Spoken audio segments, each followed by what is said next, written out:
कल्याण डोंबिवलीतील 65 अनधिकृत इमारतींवर कारवाई होणार आहे। 65 अनधिकृत इमारतींवर कारवाईनंतर हजारो कुटुंब रस्त्यावर येणार आहेत।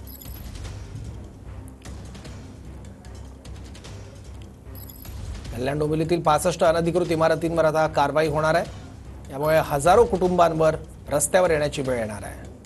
आणखी माहिती घेऊया त्याबद्दल आपले प्रतिनिधी सुनील जाधव आपल्या सोबत आहेत। सुनील,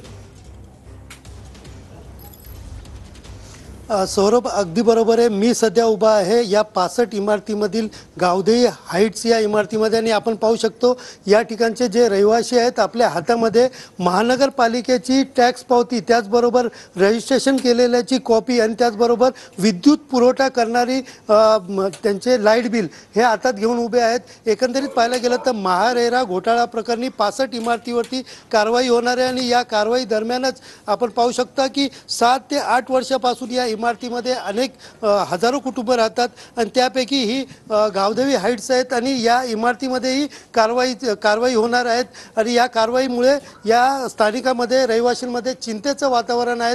आपल्यासोबत काही रहिवासी आहे, आपण त्यांच्याशी थेट संवाद साधणार आहोत। सर, काय सांगाल, तुम्ही किती वर्षापूर्वी घेतलेलं आणि आत्ता जे महानगरपालिकेचा हातोडा आपल्या घरावरती पडणार आहेत, काय नेमकी तुम्हाला चिंता आहे? हे सर्व खूप चुकीचं होत आहे। न्यायालयाचं असं वाक्य आहे की हजार अपराधी सुटले तरी चालतील, पण निरपराधीला सजा होता कामा नये। त्याप्रमाणे आता आम्ही अपराधी कुठे ठरतोय हेच आम्हाला कळत नाहीये।